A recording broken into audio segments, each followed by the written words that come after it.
इस मूवी में एक कैरेक्टर कहता है, ज्वाला में जो जीते हैं वो अमर हो जाते हैं। Welcome to unfiltered talk on rhythms of rhyme, जहां हम बॉलीवुड जेम्स को गहराई से एक्सप्लोर करते हैं और कुछ नई मूवीज का रिव्यू करते हैं। आज हम मूवी अग्नि का रिव्यू करेंगे जो अमेज़न प्राइम पर रिलीज हुई है। अग्नि, जिसे राहुल ढोलकिया ने लिखा और डायरेक्ट किया है, इसमें प्रतीक गांधी, दिव्येंदु, जितेंद्र जोशी, सयामी खेर और कबीर शाह ने मुख्य भूमिकाएं निभाई हैं। हम उन सब बातों पर फोकस करेंगे जो ट्रेलर में दिखाई गई हैं और देखेंगे कि मूवी ने अपने बनाए हुए एक्सपेक्टेशंस को पूरा किया है या नहीं। यह फिल्म उन अनसंग वॉरियर्स यानी फायर फाइटर्स के चैलेंजेस को दिखाती है जिनकी मेहनत और कंट्रीब्यूशन अक्सर नोटिस ही नहीं की जाती। प्रतीक गांधी ने विट्ठल का रोल निभाया है, जो एक फायर फाइटर्स की टीम को लीड करता है। लेकिन जब बात क्रेडिट की आती है तो सारा एप्रिसिएशन और हीरोइज्म मीडिया और गवर्नमेंट द्वारा पुलिस को ही दे दिया जाता है।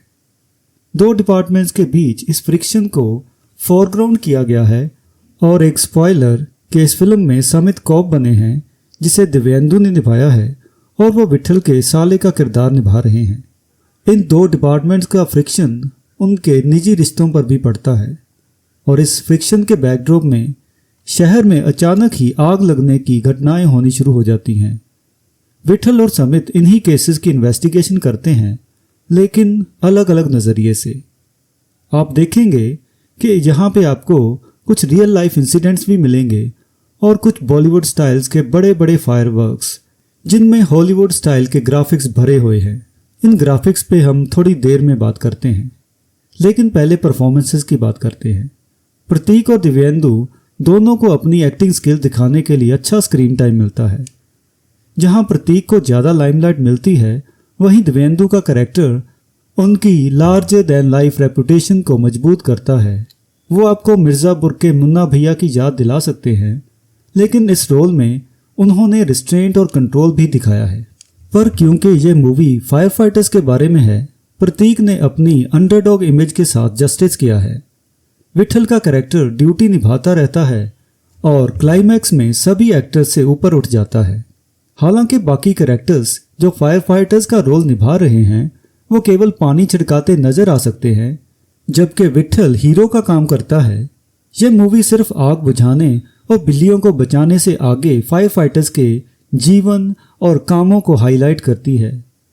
इतना तो कह ही सकते हैं कि क्राइम्स को इन्वेस्टिगेट करने के लिए सिर्फ पुलिस ही फोरेंसिक साइंस का प्रयोग नहीं करती।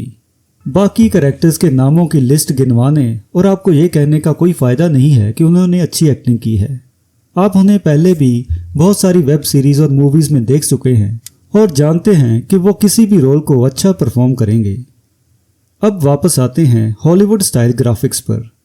इस मूवी के मेकर्स हैं एक्सेल एंटरटेनमेंट और अमेज़न द्वारा खरीदे गए MGM स्टूडियोज़।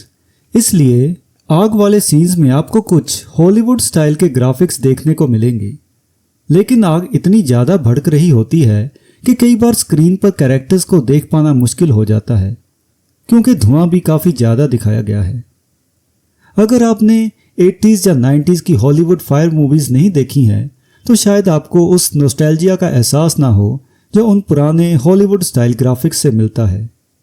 पर जैसा कि मैंने इंट्रोडक्शन में फायर फाइटर्स के लिए काफ़ी एडजेक्टिव्स इस्तेमाल किए हैं, अब वीडियो को ख़त्म करते हुए बस इतना कहूँगा कि आपको ये मूवी देखनी चाहिए। अगर किसी और वजह से नहीं तो कम से कम इस वजह से कि आप समझ पाएँ कि फायर फाइटर्स का सम्मान करना क्यों ज़रूरी है। इस वीडियो में इतना ही। अगली बार हम किसी और मूवी के ऊपर चर्चा करेंगे। आप रिदम्स ऑफ राइम को लाइक, शेयर और सब्सक्राइब करना ना भूलें। और until next time, goodbye and thank you.